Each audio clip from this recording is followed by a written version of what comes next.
ৰাতিপুৱা খানাটো এয়া পুৰি বনাই সিহঁতক খুৱাই দিছোঁ। গৰমো হৈছে, ৰাতিপুৱা একদম গেছৰ গৰমটো বহুত বেটা গৰম। এয়া তেনেকৈ বনাই দিলোঁ আৰু পুৰি আৰু চব্জি মালে শুকান ৰুটি বনাই জাতিলাও ভাজিলোঁ, এনেকৈ আজি দি দিলোঁ। ইমান গৰম আৰু কি কৰি থাকিম। এয়া মাহঁতে এতিয়া মেডিকেল ওলাইছে। বেটা মনটো বেয়া, যিহেতু তাক থৈ গৈছে। সিহঁতে যোৱাৰ পাছত মনটো খুব মন মাৰি পৰিছে। আৰু আগতে আমিও এনেকুৱা কোনোবা যদি ঘৰখনৰ পৰা ওলাই যায় আমাক নিনিলে খুব মনটো বেয়া লাগে। এয়া সিও মনটো খুব বেয়া কৰিছে, বেয়া লাগে, একদম কান্দো কান্দো কৰি গৈছেগৈ। আৰু এয়াই দিনটো আৰম্ভণি। আৰু এই আছোঁ বজাৰখন আপোনালোকে চাই লওক।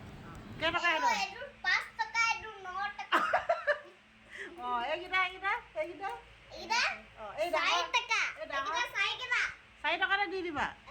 অ' মা ইমান সস্তা। পানী গমাটো কেইটকা? পানী গমা 5 টকা।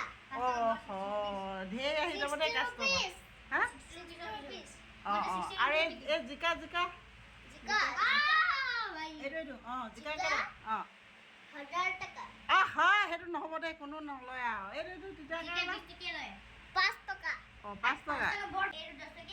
আন্দাজনীয়ে দি অহা এগালমান চব্জি সিহঁতৰ বাঢ়ি চব্জি হৈ আছে। চাওকচোন ইমান এগাল, কিমান সিহঁতে দুটাই এতিয়া একদম পূৰা বজাৰ বহি গৈছে। এনেই কিবা ভাল লাগি গৈছে চব্জিখিনি দেখি।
মোৰ এগৰাকী ফ্ৰেণ্ডে মোক মেছেজ কৰিছিলে যে আপোনাৰ হেৰি নিমখখিনি আপুনি ভাজি কিনে দিয়ে নি? ভাজা নহয়, পিংক কালাৰ হয়, এইটো পুৰ' হেল্ডি চল্ট হয়।